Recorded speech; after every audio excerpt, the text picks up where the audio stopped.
আসসালামু আলাইকুম রহমতুল্লাহি ওবারাকাতুহ। আজকে আমরা বরাবরের ন্যায় ইংলিশ ক্লাস নিয়ে হাজির হয়েছি। আজকে আমাদের ইংলিশ ক্লাসের আলোচনা বিষয় হচ্ছে রাইট ফর্ম ভার্স। এর আগে আমরা দুইটা ক্লাস নিয়েছি, দুইটা ক্লাসে 5টা রুলস শেষ হয়েছে। আজকে আমাদের 6 নম্বর রুলস। এখানে রুলস আমরা লিখছি, কোনো সেন্টেন্সের ভিতরে যদি generally, regularly, normally, daily, everyday, always, etc এই সমস্ত ওয়ার্ড যদি থাকে, তা অ্যাডভার্ব হিসাবে যদি থাকে, তাহলে প্রেজেন্ট ইনডেফিনিট টেন্স হয়। কি টেন্স হয়? প্রেজেন্ট ইনডেফিনিট টেন্স হয়। এবং সাবজেক্ট যদি থার্ড পারসন সিঙ্গুলার নাম্বার হয়, তাহলে ভার্বের সাথে এস বা এস করতে হয়। আবার একটু খেয়াল করে শুনুন, যদি কোনো সেন্টেন্সের ভিতরে generally, regularly, normally, daily, everyday, always, etc শব্দ থাকে, তাহলে সেটা প্রেজেন্ট ইনডেফিনিট টেন্স। এবং সাবজেক্ট যদি থার্ড পারসন সিঙ্গুলার নাম্বার হয়, কি হয়? সেন্টেন্স যদি থার্ড পারসন সিঙ্গুলার নাম্বার হয়, তাহলে ভার্বের সাথে এস বাই এস যুক্ত করতে হয়। এস বাই এস যুক্ত করতে হয়। একটু এক্সাম্পল দিয়ে খেয়াল করো, যে নীলা টেক কফি রেগুলারলি। নীলা টেক কফি রেগুলারলি, তাহলে আমাদের সেন্টেন্সে রেগুলারলি শব্দটা আসছে। তো এখানে রেগুলারলি শব্দটা আসছে, তাহলে আমরা বলছি যদি কোন সেন্টেন্সের ভিতরে জেনারেল, রেগুলারলি থাকে, তাহলে রেগুলারলি আসছে। তা রেগুলারলি থাকলে আবার থাকতে হবে সাবজেক্ট। সাবজেক্ট কি? Third person singular number. এই যে নীলা, এই নীলা কি? Third person singular number. তাহলে থার্ড পারসন সিঙ্গুলার নাম্বার হয়, ভার্বের সাথে কি হবে? এস বা ইএস হবে। তাহলে আমাদের ভার্ব হচ্ছে টেক, তাহলে ভার্বের সাথে কি হবে? এস বা ইএস। তাহলে টেক এর সাথে কি হবে? টেক্স।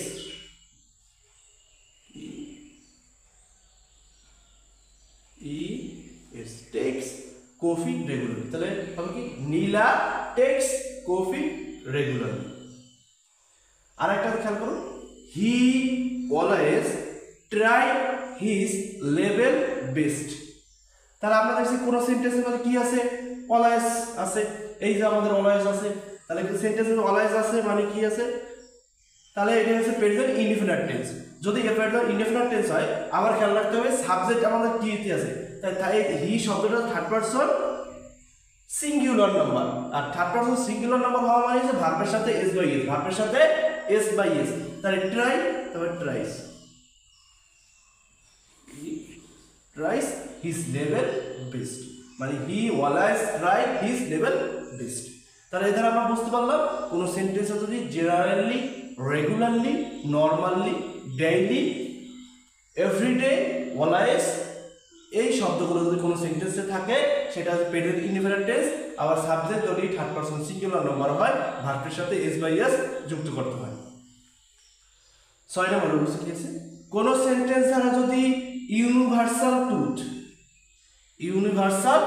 ট্রুথ এবং হ্যাবিচুয়াল ফ্যাক্ট বুঝায়, তাহলে সেন্টেন্সটি প্রেজেন্ট ইনডেফিনিট টেন্স হয়। আর যদি সাবজেক্ট যদি থার্ড পারসন সিঙ্গুলার নাম্বার হয়, তাহলে ভার্বের সাথে এস বাই এস যুক্ত করতে হয়। এস বাই এস যুক্ত করতে হয়। আবার খেয়াল করুন, কোন সেন্টেন্সে যদি universal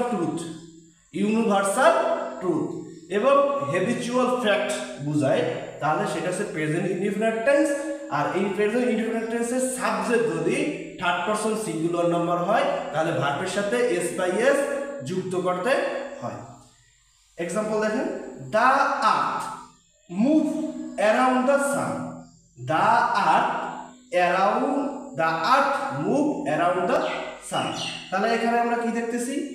universal truth, the earth, এই যে আর্থ কি? ইউনিভার্সাল ট্রুথ, সত্য। এইটা কি করে? ঘোরে, অ্যারাউন্ড দ্য সান, সূর্যের চারদিকে ঘোরে। এটা চিরন্তন সত্য, মানে ইউনিভার্সাল ট্রুথ। এখন পরিবর্তন করার সিস্টেম নাই, মানে হচ্ছে ইউনিভার্সাল ট্রুথ, এর শর্ত বোঝায়, তাহলে বলছে কি সেটা হচ্ছে প্রেজেন্ট ইনডেফিনিট টেন্স যদি সাবজেক্ট থার্ড পারসন সিঙ্গুলার হয়।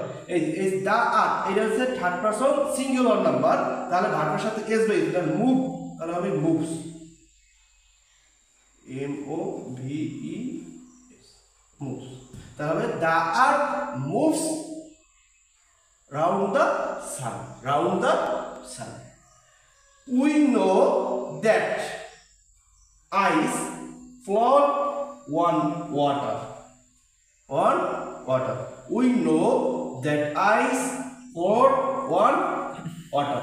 It is habitual fact.